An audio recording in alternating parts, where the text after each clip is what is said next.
So chances are, if you're watching this video, you've gone round and round with yourself, checking in with your head, with your heart, given thought to the way you interact with people in your life in general, how you show up in social situations, etc.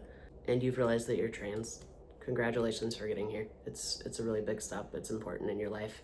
It'll probably be one of the greatest gifts you ever give yourself.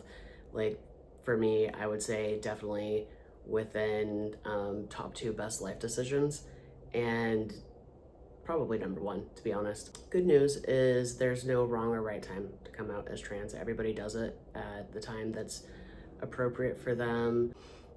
There's no wrong age, there's no wrong time in life, because let's be real, it's going to be hard, it's going to be uncomfortable, it's also going to be amazing. So kudos to you for taking this big step.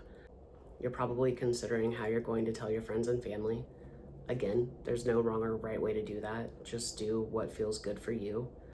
I recognize that you might fear it's going to negatively impact your family, your friends. I think what's most important is you communicate with them the same way you always have. Let them know that you're the same person. You're just going to be a happier version of yourself, and they'll see it. They'll recognize it when they see the light in your eyes again, or even for the first time, depending on what your life's been like. I'm happier and more settled in my life right now than I've ever been, and so much of that is attributed to getting to be who I really am. That'll be the same for you. It's going to be tough, it's going to be tumultuous, you're going to have hard conversations. I hope people in your life don't walk away. It's always a risk. But the thing about it is, if people are willing to walk away because of this, then they probably weren't people that were meant to stay to begin with. Coming out as trans is kind of like a litmus test. You see who really, really loves and supports you and who sticks around. A silver lining with that is the trans and queer community is just so loving. So if you do find yourself without people, you can always find more people. You can find people who understand. You'll find people who get you. You'll find people who see you and accept you for who you are. The majority of my clients do tend to have families who stick it out, and it's so worth it because they get to see the person that they love grow into the happiest version of themselves. The way people blossom once they start to transition is just like chef's kiss. It's so good. And you'll get to see that in yourself. You won't have as much anxiety just in your everyday life. It's wild how much less anxiety you have when you stop pretending to be somebody you're not. Even if you didn't realize you were pretending, you were. And it's okay, because that's what we needed to do to get by. Survival is the most important thing. That's why some people don't transition ever.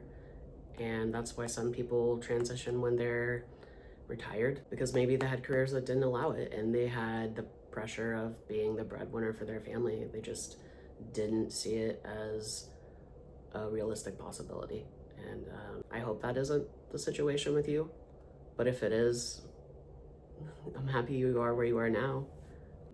This is going to be a really good time in your life. And you get to have the autonomy to just make all of your own decisions at this point. So that'll be really lovely for you. Imposter syndrome will probably come up. Imposter syndrome always comes up. I talk to people who have been transitioning for years and they still question. We can also talk about the fact that gender's fluid. You might at this point identify as a man or as a woman or as non-binary. That can fluctuate. I know when I first came out, I wholeheartedly identified as a man, and the longer I sat with myself and settled into who I was, the easier it was to tell that I'm just so non-binary. But I do identify as trans-masculine, and that's what works. That's what feels good for me. You're gonna find what feels good for you. This time is about exploring and figuring out what feels right for you. There's no wrong way to tell people. Of course, consider their feelings. As a person who cares about other human beings, or especially human beings who you have relationships with, you'll want to consider their feelings. So when I came out as trans, I called my mom and I told her. And she didn't tell me she didn't think I was, actually, now that I'm thinking about it. So that says something. She believed me. But she encouraged me to wait a year before I transitioned, just to really, really think it out. And I don't hold any negative feelings for her about that at this point. I was flabbergasted when she suggested it in the first place, and I told her no, I would not be doing that. I did not tell her not to tell other people in the family, which at this point I consider to have worked out in my favor, because she did tell people in the family. My grandma knew, my cousins knew. So what happened was, on the day of my undergraduate graduation, I sat down a large chunk of my family and said to them, hey, I know you've heard some things about me recently, and they were at attention. I followed up with, they're all true. I'm going by Jack and using he, him pronouns. And I said, now let's drink. Because I was 25 and it was my graduation party, and like that's what the day was about. Anyway, a lot of celebrating happened that day, and it's a really good day to look back on. That day was about me anyway, so I figured when is a better time than now? That might be what you consider as well. When is a better time than now? When is a better time than the present? I know some folks have families and family dynamics could change. I know some folks are married and married to somebody who may identify as attracted to the gender that you've been presenting. And I hope folks in those situations are able to do what's right for them and walk this path with pure intention and love. That's really all you can do, is be who you are and hope for the best. Some relationships make it and some relationships do not, to be completely transparent. I was in a relationship with a woman when I transitioned, and at that time she identified as a lesbian. I identified as a bisexual woman prior to recognizing I was trans, and I wasn't sure if our relationship would make it. We had been friends for years prior to us starting to date, so I knew there was a solid foundation of love and care there. We had only been in a relationship for 6 months at the time. And surprisingly, our relationship lasted for years and years and years afterwards. There was a lot we had to work through on both my end and hers. That relationship did end, but it ended 8.5 years later, and it wasn't because I was trans, it was just because we were not in alignment with each other anymore and had grown in separate directions. So departing from each other was the natural course of events, as painful as that was for both of us. Let's see, coming out, you might be coming out again. Lots of us get to come out again. You might be wondering to yourself, how many times am I going to have to come out? Holy shit.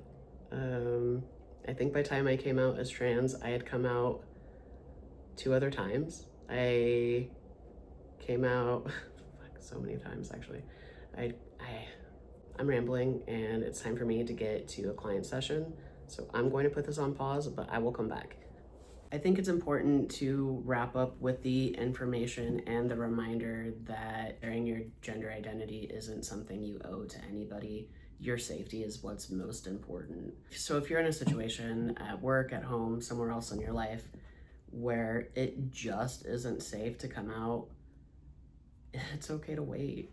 I know it hurts, and I know it's not something any of us truly want to do. And even if you are waiting in some areas of your life, that doesn't mean that you have to wait in all areas of your life. And it's okay to tell people at the pace that feels right for you. Just like everything else in your life, you get to do it at your own pace. So if just telling a couple of friends right now feels good, I'd say try that. If just telling your best friend feels good, if telling a really cool out coworker feels like the first step, honestly, even if telling a stranger feels like the best first thing to do, I say do it. Like what harm would it cause? I mean, obviously don't pick like a stranger who looks threatening. I would suspect that folks would choose somebody who is apparently queer if that were the case. But the pace of coming out, just like the pace of everything else in your life, should be largely determined by you. If it's a marathon, it's a marathon. If it's a sprint, it's a sprint. But I wish you so much luck in beginning this journey for yourself. Again, congratulations. It's gonna be so good. If this content resonated with you, please feel free to give a like and a follow. I would love for folks to post comments about the first person or first people they chose to tell they were trans when they came out. Like, what a beautiful thread that would be. And I'll, of course, interact with folks if you choose to do that. I just like stories. I also have a link to my Psychology Today profile here on my YouTube page.